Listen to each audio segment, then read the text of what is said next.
पहली बार लगेगा यार प्रीकर्सरी का मतलब क्या होता है, मुझे तो मीनिंग नहीं पता, अब मैं ये पैसेज को कैसे सॉल्व करूं। ये class is very important children, अगर आपने किसी रीजन से इसको मिस किया है तो प्लीज इसको रिविजिट जरूर करना। और आपके लिए क्वेश्चंस थोड़े से चैलेंजिंग बनाने के लिए एक इंटरेस्टिंग एक्सपेरिमेंट करके देखा है कि आपको 5 ऑप्शंस दे दिए हैं, राइट। उसने ये नहीं कहा कि लॉन्ग टर्म और शॉर्ट टर्म के जो आइडियाज उनको कंबाइन कर दो, ऐसा तो कोई डिस्कशन हुआ ही नहीं है, राइट। और मस्ट जैसे वर्ड्स एक्सट्रीम होते हैं, right.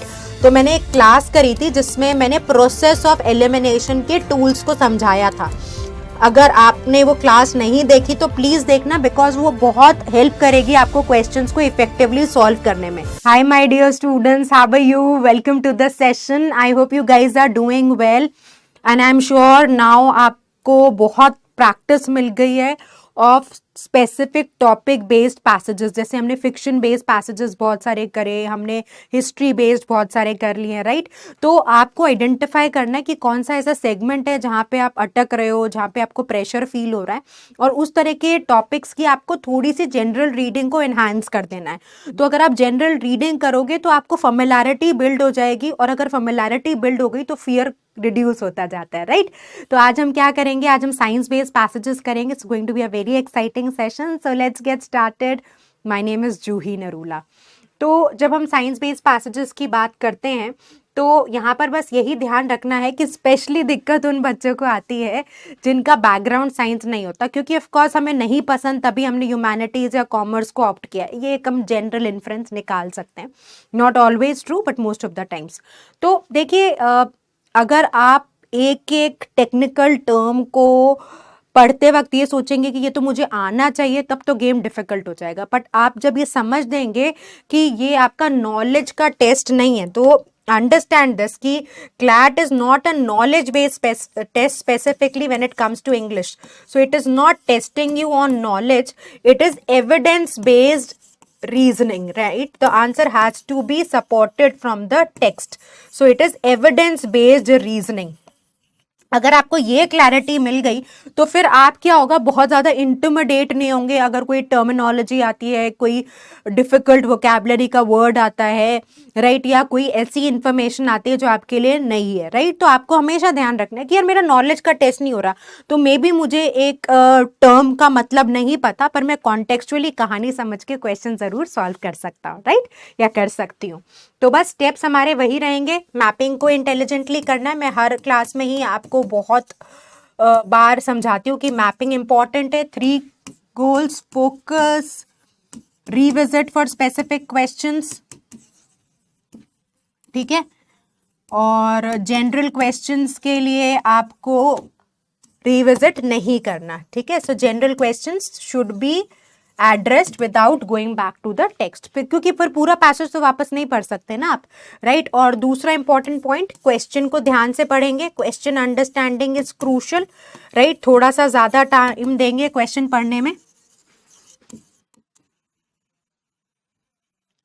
Third is be very aggressive on eliminating incorrect answer choices. तो प्रोसेस ऑफ एलिमिनेशन को अग्रेसिवली फॉलो करना है। बस यही इंपॉर्टेंट पॉइंटर्स हैं, और तो कुछ नहीं है, राइट। तो बस इन्हीं को हम इम्प्लीमेंट करेंगे, समझेंगे, and we should be sorted. तो चलिए, सो ये मैं पैसेज पढ़ना स्टार्ट करते हैं, right. In 1971 researchers hoping to predict earthquakes in the short term by identifying precursor phenomena, those that occur a few days before large quakes but not otherwise, turned their attention to changes in seismic waves that had been detected prior to earthquakes. तो passage का information दे रहा है कि 1971 में हुआ क्या कि researchers ने क्या किया, उनको अर्थक्वेक्स को प्रिडिक्ट करना था। What they were suppose to do, they were suppose to predict the earthquakes, right. Short term उनका गोल था कि उनको शॉर्ट टर्म में अर्थक्वेक्स को प्रिडिक्ट करना, पता चल जाए, ये उनका गोल था 1971 में रिसर्चर्स का। और वो कैसे इसको अचीव करना चाहते थे, बाय आइडेंटिफाइंग प्रीकर्सरी फिनोमेना। अब होगा क्या कि अगर आप इम्पेशेंट हो जाएंगे या घबरा जाएंगे तो आपको पहली बार लगेगा यार प्रीकर्सरी का मतलब क्या होता है, मुझे तो मीनिंग नहीं पता, अब मैं ये पैसेज को कैसे सॉल्व करूं। बट अगर आप थोड़ा सा पेशेंस रखेंगे, धैर्य रखेंगे, राइट, इत्मीनान से आगे पढ़ेंगे, एकदम से घबराएंगे नहीं, जल्दबाजी नहीं करेंगे, जज्बाती नहीं होंगे, तो आपको मीनिंग मिल जाएगा। जैसे तुरंत उसने बता दिया, दोज दैट अकर फिनोमेना, ऐसे phenomena that occur a few days before large quakes but not otherwise, right? मतलब जो earthquake से पहले होते हैं, बाद में नहीं होते। तो जो earthquake से पहले होने वाले फिनोमेना है उसको हम प्रीकर्सरी फिनोमेना कहते हैं। और जो साइंटिस्ट अचीव करना चाहते हैं, जो उनका गोल है कि वो earthquakes को प्रिडिक्ट कर पाए which happen on short term basis, and how are they planning to do? By identifying precursory phenomena, turned their attention, तो उनका फिर साइंटिस्ट का अटेंशन कहां पर गया? they turned their attention to changes in seismic waves। तो seismic जो भी रूट है वो earthquake से रिलेटेड है, ठीक है। जैसे सेस्मियोग्राफ से आपको पता चलता है कि अर्थक्वेक की इंटेंसिटी क्या है। Seismic waves are the ones that lead to earthquakes, right, that had been detected prior to earthquakes. तो पैसेज में उसने कहा कि 1971 में रिसर्चर्स थे, वो चाहते थे कि उनको पता चल जाए कि प्रिकर्सरी फिनोमेना को ऑब्जर्व करके they should be able to predict earthquakes in the short term. And इस दौरान उन्होंने अपना अटेंशन कहां पर पुट किया? to see that what are the changes that are happening in seismic waves। और seismic waves वो वाली जो earthquake से पहले हो रही हैं, राइट। तो उसके बेसिस पे उस ऑब्जर्वेशन को करके they wanted to predict the earthquakes, right? So this is the information provided। चलिए अब आगे पढ़ेंगे और आप अब इस पैराग्राफ को खुद से पढ़ो and then we will discuss it together। ध्यान से पढ़ेंगे। हमेशा अच्छा रहेगा कि आप ना इसको वीडियो की तरह ना देखें बट पैरेलली इस पैसेज को सॉल्व करें। इससे क्या लर्निंग एनहांस होती है, आप स्ट्रैटेजीज पैरेलली सीखते जाते हो, implementation of the concept easy हो जाता है, which makes the overall game doable, right. आपका कॉन्सेंट्रेशन, कॉन्फिडेंस बहुत इंक्रीज होता है। चलिए, सो आई एम श्योर आपने अच्छे से पढ़ लिया है। अब हम इस इंफॉर्मेशन को लेकर आगे बढ़ते हैं। An explanation for such changes was offered by Daltonsky theory। तो ये explanation जो precursory phenomena था, ये कैसे ऑफर हो रहा था? by Daltonsky theory। अब यहाँ पे हो सकता है आप एकदम से घबरा जाओ कि ये Daltonsky theory है क्या, what is it all about।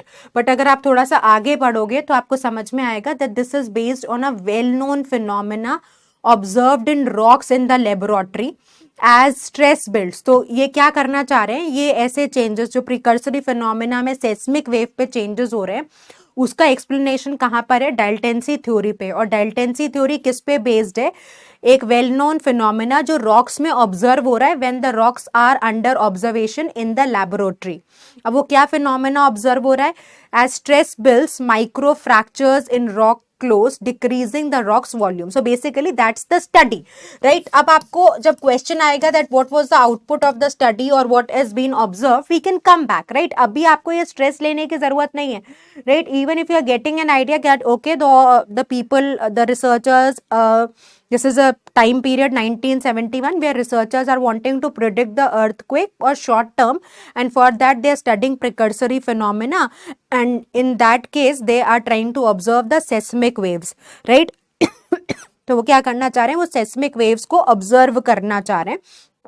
और जब वो seismic waves को observe कर रहे हैं तो वो they are trying to find the explanation offered by dilatancy theory. और डाल्टनसी थ्योरी किस पे बेस्ड है? This is based on the observation made in rocks in the laboratory, right. और फिर क्या होता है कि जैसे ही स्ट्रेस बिल्ड होता है, माइक्रो फ्रैक्चर आकर करता है जिससे रॉक की वॉल्यूम रिड्यूस हो जाती है।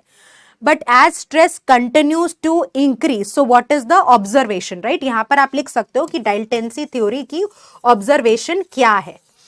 But as the stress continues to increase, the rock begins to crack and expand in volume, allowing groundwater to seep in, weakening the rock। पर वो कहते हैं कि जैसे जैसे क्या होता है कि the stress increase होता है तो rock क्रैक करना शुरू होती है। क्रैक मतलब it breaks and expands in volume, और उसका वॉल्यूम क्या होता है? इंक्रीज कर जाता है, जिससे क्या होता है? that allows groundwater to seep in, जिससे पानी उसके अंदर चला जाता है क्योंकि क्रैक आ गया, जिससे रॉक कमजोर हो जाती है।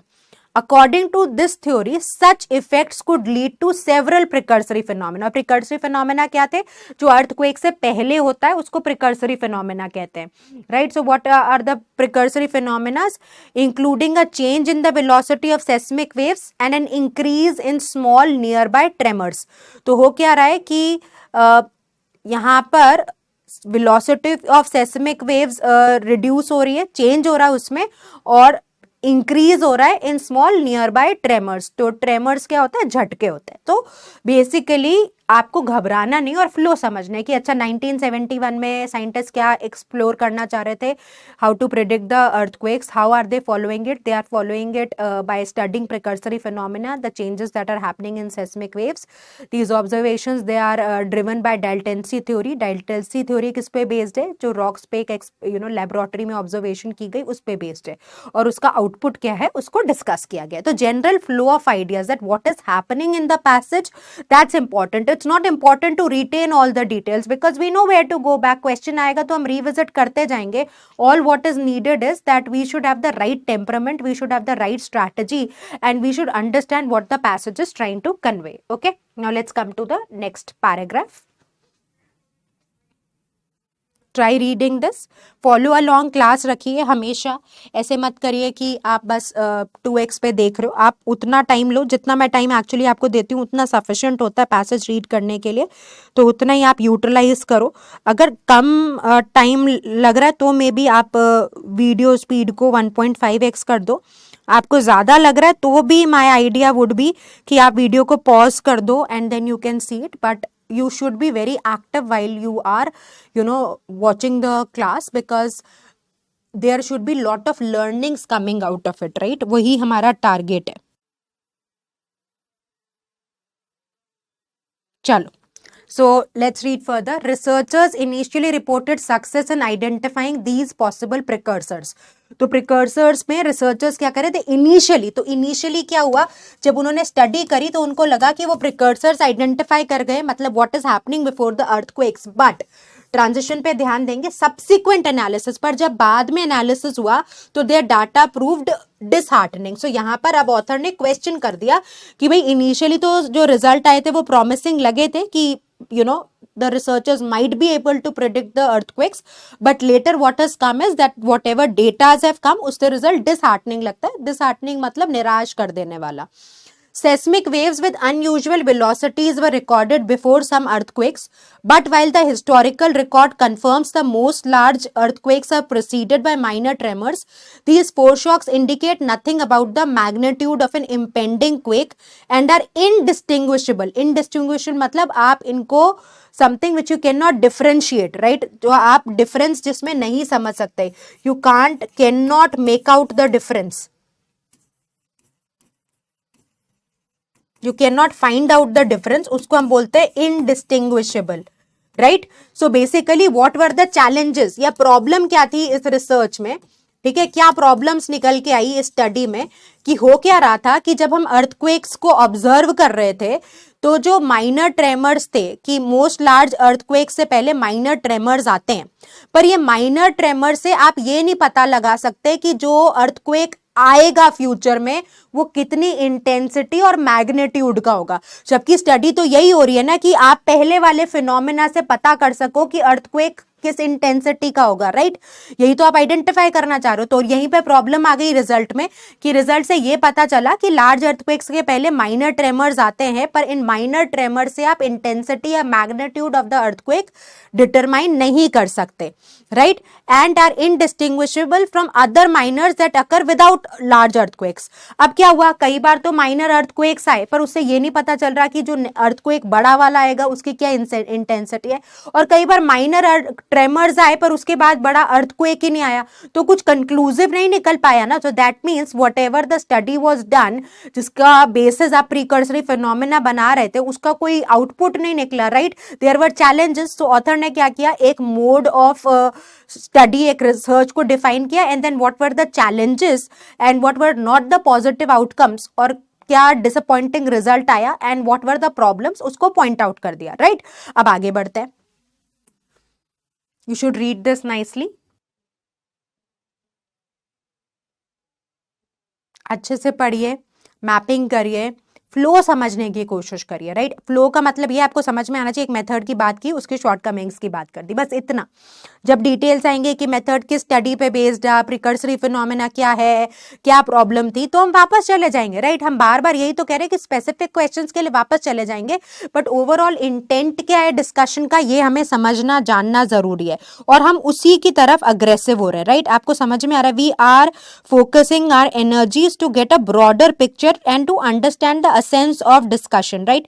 This is very important. Usually क्या होता है, स्टूडेंट्स ये समझ ही नहीं पाते कि असेंस ऑफ डिस्कशन पकड़ना इंपॉर्टेंट है, राइट। और वो अननेसेसरली क्या होता है कि कहानी में फंस जाते हैं, इंफॉर्मेशन से इंटिमिडेट हो जाते हैं। That's something we should clearly avoid. चलो, so let's start reading this. In the 1980s, अब वो पहली वाली रिसर्च तो 71 में हुई थी, ये एक रिलेटिवली नई रिसर्च आई, राइट। तो इसमें क्या बोल रहे हैं, some researchers turn their efforts from short term to long term prediction. तो पहले जैसा क्लियरली स्टेटेड है कि शॉर्ट टर्म के लिए, शॉर्ट टर्म अर्थक्वेक्स के प्रेडिक्शन पे बात कर रहे थे, अब उन्होंने कहा चलो हम लॉन्ग टर्म के बेसिस पे प्रेडिक्ट कर देते हैं अर्थक्वेक्स को, तो शिफ्ट हो गया पर्सपेक्टिव।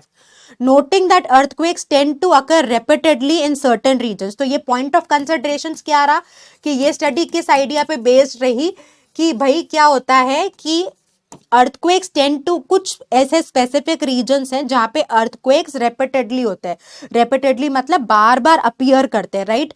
लिंड एंड बेकर, तो ये दो रिसर्चर्स का नाम है, तो ऐसे परेशान नहीं होना कि ये क्या मतलब होता है, मेरे को तो पता नहीं है।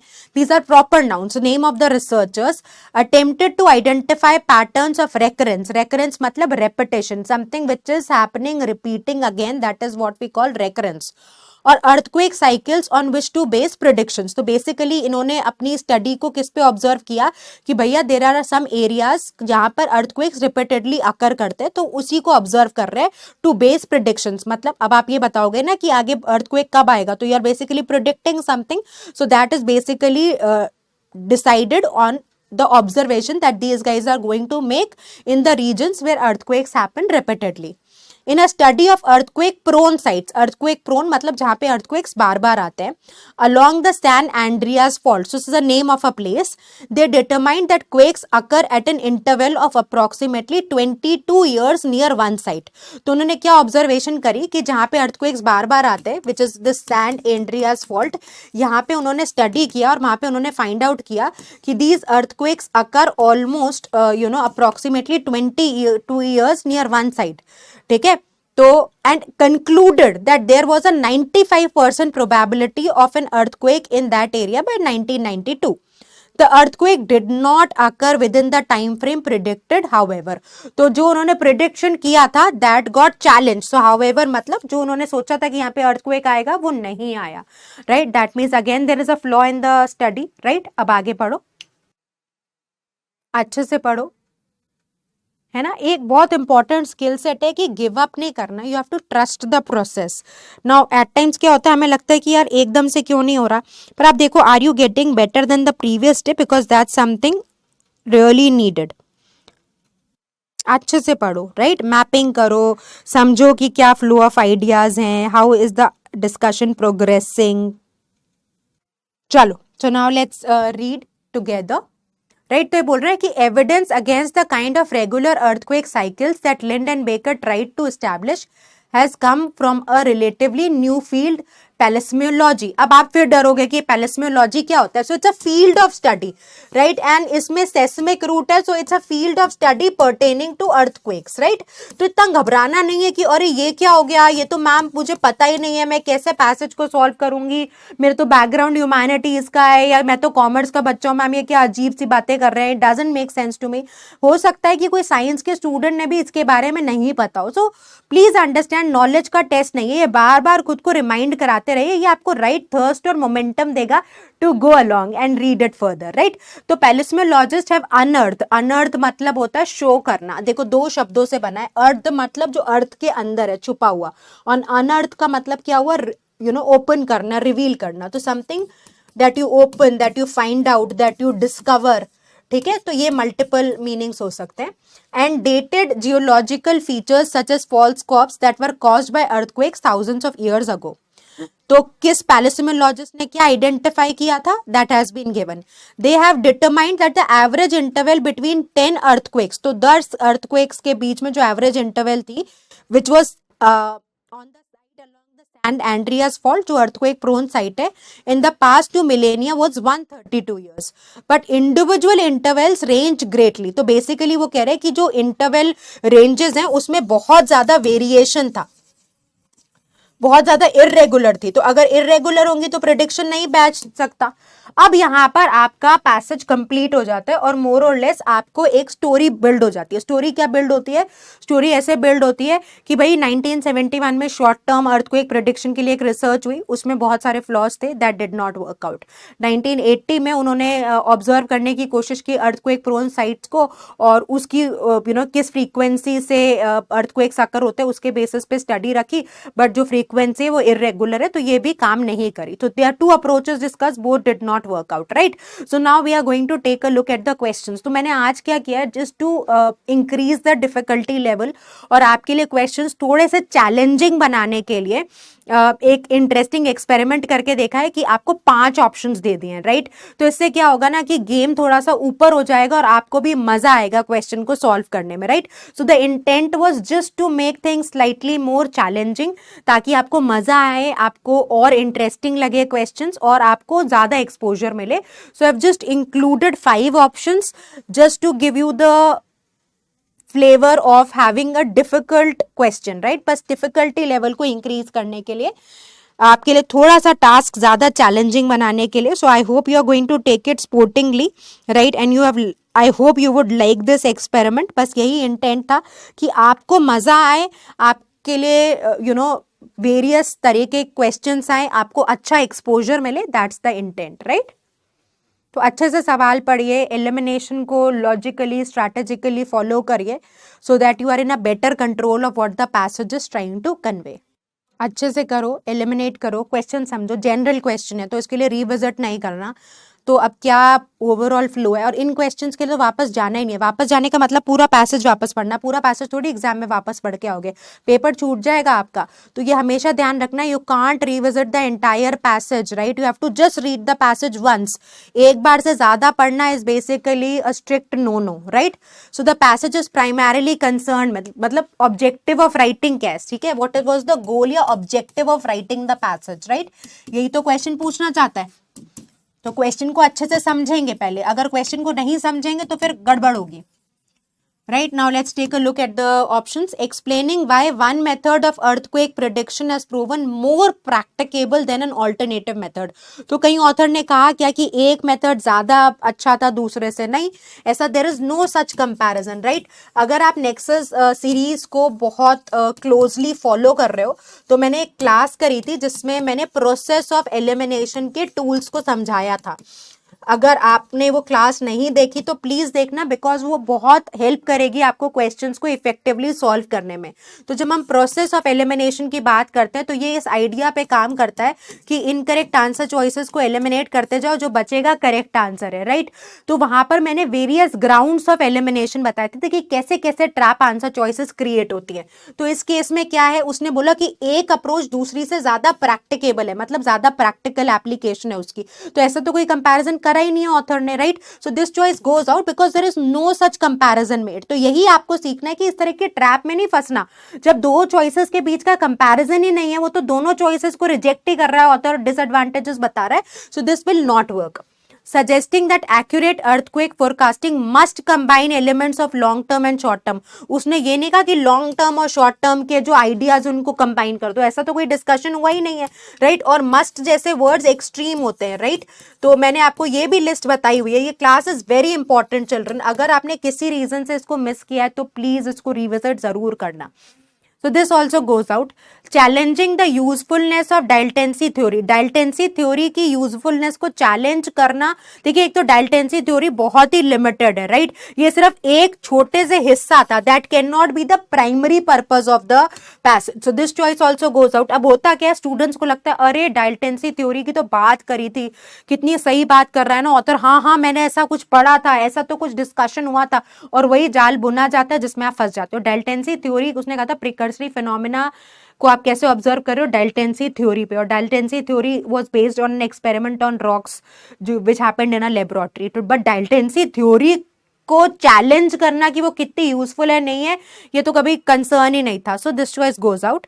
Discussing the deficiency of two methods by which researchers have attempted to predict the occurrence of earthquakes। हाँ, कि दोनों methods में जो deficiency मतलब what were the problems in the methods, तो clearly author discuss कर रहा है, बार बार यही तो कर रहा है कि भाई जो तुमने पहली आइडिया था जो शॉर्ट टर्म प्रिकर्सरी फिनोमेना पे बेस्ड था, उसमें क्या प्रॉब्लम्स थे कि ट्रेमर्स आ रहे हैं और ट्रेमर्स के बाद तुम ये नहीं आइडेंटिफाई कर पा रहे कि जो अर्थक्वेक आएगा उसका मैग्नीट्यूड कितना है, और कई बार जो ट्रेमर्स आ रहे हैं तुम डिस्टिंग्विश नहीं कर पा रहे that whether those tremors will lead to earthquakes और not, right. So then how do you identify, the precursory phenomena is not being applied.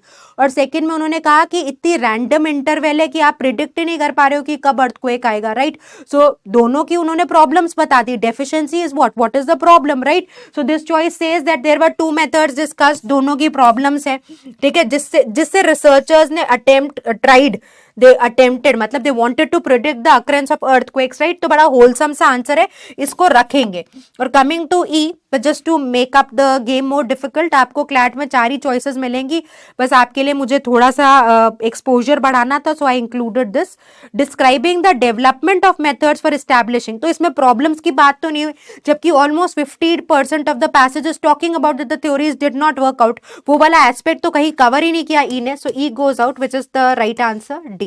I hope you understood the way the question has been solve. तो आप ये तरीका सीखिए कि कैसे incorrect answer choices को eliminate करना है, कैसे आपके लिए ट्रैप क्रिएट हो रहा है, कैसे मैं चॉइसेस को अवॉइड करूंगी। ज्यादा ऑप्शंस देने का मतलब है to give you more exposure and to make you understand see what are the various possibilities in which you can be tricked and you have to understand this. So it's not about कि मैंने 4 को सवाल में से 2 सही कर लिए, ma'am 3 सही हुए, 1 गलत हुआ, ये सारे सही हुए, but to understand how the game is played, right. जितना जल्दी आपका फोकस इस पर आ जाएगा कि गेम कैसे खेला जा रहा है, उतना आप जल्दी से अपने गोल की तरफ आगे बढ़ेंगे। Let's come to the next question, then try this. आप इसको YouTube पे वीडियो पे देखेंगे, कहीं भी देखेंगे तो उस वीडियो को आगे पीछे कर सकते हो, राइट। तो आप इसका जरूर एडवांटेज लेना, गो बैक, राइट, क्योंकि अभी हमने डिस्कस किया ही है कि भाई मेरे को ऐसा नहीं है कि मैं सब कुछ रिटेन कर पाऊंगी, वो तो मेरे लिए प्रैक्टिकली इम्पॉसिबल है कि मैं सारी इंफॉर्मेशन को रिटेन कर पाऊं, मेरा बैकग्राउंड नहीं है, एग्जाम का स्ट्रेस है, राइट। खुद को एग्जाम की सिचुएशन में रख के देखो कि क्या ये प्रैक्टिकली फीजिबल है, कि क्या मैं इसको प्रिडिक्ट कर पाऊंगी, नहीं कर पाऊंगी। तो अगर मैं प्रिडिक्ट ही नहीं कर पाऊंगी तो फिर मैं कैसे ही तो क्वेश्चन सॉल्व कर लूं ना। तो बस ये अलाइनमेंट बार बार बना के रखना है। So according to the passage, laboratory evidence concerning the effects of stress on rock might help account for। तो बेसिकली क्वेश्चन ये पूछना चाह रहा है कि जो लेबोरेटरी एविडेंस है, यानी कि जो लैब में ऑब्जर्वेशन हुई, राइट, कि इफेक्ट ऑन स्ट्रेस हो रहा था, वो किसके लिए मदद करेगा, राइट। तो what was the objective of it, right. So we can go back, right, कहां पर जाएंगे हम, लेबोरेटरी एविडेंस में वो रॉक्स को ऑब्जर्व कर रहे थे, प्रीकर्सरी फिनोमेना था, राइट। प्रीकर्सरी फिनोमेना में क्या था कि क्या आप फील करते हो before a major earthquake, right.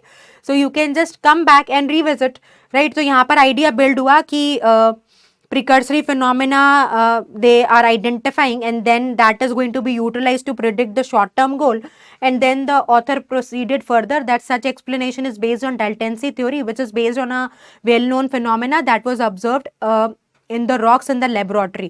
तो उसने कहा as stress builds, micro fractures in rocks close, decreasing the rocks volume। तो अब उसने बेसिकली ये बोला कि as stress continues to increase, the rocks begin to crack and expand, right। इसकी वजह से ट्रेमर्स आते हैं और ट्रेमर्स के बेसिस पे आप कंसिडर कर सकते हो कि अर्थक्वेक आएगा नहीं आएगा, which ultimately did not come out as expected. और वहीं पे जो आइडिया है वो सक्सेसफुल नहीं हुआ, तभी ऑथर ने बोला कि जो रिजल्ट आया वो डिसहार्टनिंग आया, मतलब विफल रहा प्रयास, राइट। अब आपने रिविजिट कर लिया, अब what you can do is अब smartly explore the answer choices, right. अब you are in a better position, तो यही देखना है कि you have to get better in a good position and then act accordingly, right. अब देखो कौन सी चॉइसेस को आप एलिमिनेट कर सकते हो, किसको आप रख सकते हो। So let's take a look at the options. Difference in magnitude among earthquakes. तो earthquakes के मैग्नीट्यूड में अलग अलग अर्थक्वेक्स में क्या डिफरेंस है, ऐसा तो कोई ऑब्जर्वेशन नहीं हो रहा, तो ये चॉइस तो एलिमिनेट हो गई। Certain phenomena that occur prior to earthquakes, तो प्रीकर्सरी फिनोमेना यही तो है, यही तो ऑब्जर्व करना चाह रहे हैं, तो इसको रख लेते हैं। Variations in the intervals between earthquakes in a particular area, तो इंटरवल्स की वेरिएशन तो कभी शॉर्ट टर्म आइडेंटिफिकेशन में गोल ही नहीं थी, choice goes out. Differences in the frequency in which earthquakes occur in various areas, again frequency का कोई कंसिडरेशन ही नहीं है। Precursory phenomena is what is the phenomena that is happening before the earthquake, उसको ऑब्जर्व करके क्या हम concretely future earthquakes का मैग्नीट्यूड प्रिडिक्ट कर सकते हैं, इंटेंसिटी प्रिडिक्ट कर सकते हैं। So this is again not the idea. The unreliability of short term earthquake prediction, so what predictions की कौन सी अनरिलायबिलिटी आप चेक कर रहे हो। So basically you were trying to understand that how things work before an earthquake occurs, right? So what is the correct answer to this question? B. Okay, let's move to the next question. Please try this. अच्छे से try करिए, question समझिए, right? हमारे लिए question समझना बहुत important है। Inference क्या होता है? लॉजिकल कंक्लूजन, एक ऐसा निष्कर्ष जो आप पैसेज पे बेस्ड इंफॉर्मेशन के बेसिस पे निकाल सकते हो, right? So now let's take a look at this particular question. What is the question trying to convey? It can be inferred. Inferred का मतलब क्या आप logically conclude कर सकते हो. Inference is what? What can be logically concluded. ठीक है, what can be logically concluded from the passage? That one problem with using precursory phenomena to predict earthquakes is the minor tremor. ठीक है, तो basically क्या problem थी with the first method, तो revisit करेंगे, right? वापस जाएंगे, समझेंगे इन्फॉर्मेशन को. अब कोई हम शक्तिमान तो है नहीं, सब याद रह जाएगा, राइट? ये हमेशा ध्यान रखिएगा, ये चीज मैं कई बार रिपीट इसलिए कर रही हूँ ताकि आपके दिमाग में कॉन्सेप्ट क्लियर हो जाए, ठीक है? सो यहाँ पर उसने बोला कि दो प्रॉब्लम्स आई थी. एक तो ये कि आपका ट्रेमर देख के, see these one is while historical record confirms that most large earthquakes are preceded by minor tremors. तो जो बड़े earthquakes होते हैं उससे पहले minor झटके आते हैं, पर ये four shocks, मतलब the shocks that are happening before the major earthquake indicate nothing about the magnitude of an impending quake. मतलब आने वाले earthquake की magnitude के बारे में ये कुछ भी नहीं बताता. एंड दूसरी प्रॉब्लम क्या थी? दे आर इनडिस्टिंग्विशेबल, मतलब आप इनको उन माइनर ट्रेमर से सेपरेट नहीं कर सकते that happen without large earthquakes. मुद्दे की बात यह है कि अगर एक माइनर ट्रेमर आ रहा है और उसके बाद अर्थक्वेक आएगा तो आप अर्थक्वेक की इंटेंसिटी नहीं बता सकते, और जो माइनर ट्रेमर्स आते हैं जिसके बाद अर्थक्वेक नहीं आता एंड माइनर ट्रेमर जिनके बाद अर्थक्वेक आता है, आप इन दोनों के बीच में कोई डिस्टिंग्विश नहीं कर सकते. So these were the challenges, right? Now since we are sorted with the idea, अब हमें क्लैरिटी हो गई कि what the answer should do, we can explore the options, right? So let's take a look at the answer choices. अब आपने पढ़ लिया है, I will give you another 30 seconds so that you can, intelligently explore and eliminate. अच्छे से पढ़ो. So let's take a look at the A option. Typically occur some distances from the site of the large earthquakes that follow them. Distance की कहाँ बात हुई? Challenge में distance की बात ही नहीं हो रही. तो अब आपको क्या होगा ना, जब आपने इंफॉर्मेशन पढ़ के रिविजिट किया, फिर आपको कोई ट्रैप चॉइस फंसा नहीं सकती. आप कहोगे अरे ये कहाँ था, ये तो बहुत ईजी है, चलो भाग जाओ तुम, right? That's the idea. Are directly linked to the mechanism, they are not directly linked, तभी तो परेशान है ऑथर, ये कोई फायदा ही नहीं हुआ इतनी रिसर्च का. Are difficult to distinguish from major tremors, तो माइनर ट्रेमर्स और मेजर ट्रेमर्स को डिफरेंशिएट करना दिक्कत नहीं थी. दिक्कत ये थी कि minor tremors which are following in earthquake and minor tremors which are not following the earthquake, इन दोनों के बीच में डिस्टिंग्विश नहीं हो पा रहा था. Again this can be a trap answer choice, क्योंकि आप कहोगे कि हाँ यार डिफिकल्ट टू डिस्टिंग्विश तो था कुछ, तो इसी को हम रिसाइकल लैंग्वेज कहते हैं, कि जहाँ पे एक इंप्रेशन मिलता है कि टेक्स्ट फ्रेंडली लैंग्वेज है और कहीं ना कहीं ऐसा कुछ हम पढ़ के आए थे, तो स्टूडेंट्स क्या होते हैं, जल्दबाजी में होते हैं और इस तरह की कॉमन गलतियां कर आते हैं. So this can not be the consideration, this goes out. Have proven difficulty to measure accurately, accurately तो कर ही नहीं रहा ना, वो तो कह रहा है they are telling you nothing. So to accuracy is never in question. That's the beauty of process of elimination, कि आप incorrect answer choices को eliminate करते जाओ, whatever remains that shall serve as the right answer, right? तो यही सीखना है आपको. मैं बार बार आपको, आप जितने भी questions देखोगे ना, और I'm sure आपने पिछली classes में भी observe किया है, I always make it a point that I'm striking the incorrect options, whatever questions you see, right? We are reasoning out that why this choice is wrong, why this choice is correct, right? Why should we eliminate this? What are the words that you should be aware of. So यही आपको सीखना है कि you are always having a rationale, you are having a logical idea that why are we picking a choice, why are we eliminating it, right? अगर आप ऐसे random करेंगे ना without putting this intelligent and conscious effort, फिर वहां पे game बिगड़ेगा, ठीक है? So are not always followed by large earthquakes. हाँ, यही तो था कि माइनर ट्रेमर्स के बाद हर बार अर्थक्वेक आए, this we can not say.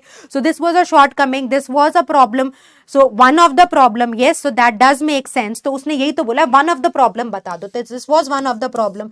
So what is the correct answer? E for this question. Okay, now let's try this.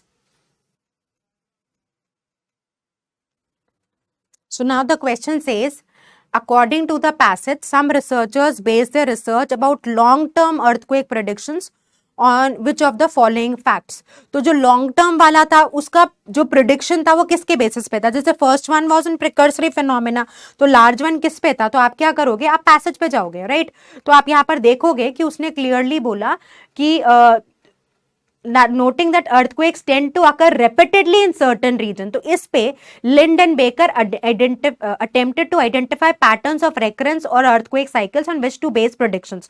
So prediction was based on the places जहां पर earthquakes repeatedly आ रहे हैं और उसको वो स्टडी कर रहे हैं, फिर वो इंटरवल्स को ऑब्जर्व कर रहे हैं और फिर वो फाइंड आउट कर रहे हैं कि इंटरवल्स तो अनप्रिडिक्टेबल है तो आप कंक्लूसिवली कुछ कह नहीं सकते, राइट? अब आपने पैसेज पढ़ लिया, अब क्लैरिटी आपको, अब आप आंसर चॉइसेस को एक्सप्लोर करो। चलिए, so let's take a look at the options. The historical record confirms that most earthquakes have been preceded by minor tremors. हम तो लॉन्ग टर्म अर्थक्वेक की बात कर रहे हैं ना, ये तो प्रिकर्सरी फिनोमेना तो शॉर्ट टर्म वाली कहानी थी। फिर तुम फंस जाओगे, यार ये तो सही था, ऐसा तो कुछ डिस्कस कर रहा था। Again it is a trap choice, right? तो यू कैन सी कैसे ट्रैप चॉइसेस क्रिएट होती हैं। The average interval between earthquakes in one region of the San Andreas fault is 132 years. But इस पे तो स्टडी नहीं बेस थी ना, स्टडी तो बेस थी ऐसी earthquake prone sites पे जहाँ पे repeatedly earthquakes आ रहे, यही तो आप पढ़ के आए हो। So in alignment to the question हमको आंसर स्टेटमेंट को पिक करना है, ऐसे नहीं कि पैराग्राफ में प्रोवाइडेड है हम उसको आंसर पिक करके आ गए। So some regions tend to be the site of numerous earthquakes over the course of many years. हाँ, यही तो पढ़ रहे थे कि earthquake prone areas को observe करो जहाँ पे recurrence हो रहा है। We'll keep this. Changes in the volume of rock can be a result of building stress. This was the study which was based on short term. Again, nothing to do with the long term. तो question जितना clarity से पढ़ेंगे उतना आपको answer solving में मदद मिलेगी। नहीं पढ़ेंगे तो multiple choices है जिसमें आप वहां पर कंफ्यूज हो जाएंगे या परेशान हो जाएंगे। Pelistomologists have been able to unearth and date geological features caused by past earthquakes. So ये नहीं पूछा कि पेलिस्टोमोलॉजिस्ट क्या अचीव कर गए, क्वेश्चन पूछ रहा है कि जो लॉन्ग टर्म अर्थक्वेक प्रेडिक्शन का प्लान था वो किस पे बेस्ड था। तो क्वेश्चन को तो ध्यान में रखोगे ना every time you are solving it, बस यही इंपॉर्टेंट है, यही आपको बार बार समझा रहे हैं that stay as close as to the question, stay as inclined as to the questions as possibly you can, right? So this brings us to the end of the discussion. I hope आपको मजा आया और मुझे बताना आपको कैसा लगा 5 choices के साथ एक्सपेरिमेंट करके। I hope you really like the idea. It was just that to make the questions more challenging and to tell you that how traps can be created और कैसे आपको फंसना नहीं है, राइट? तो आपके लिए इंपॉर्टेंट क्या है, आप कंसिस्टेंट रहिए, effort in the right direction and you will see massive difference coming, scores improving. All the best, take good care of yourself, work very, very hard. Bye bye.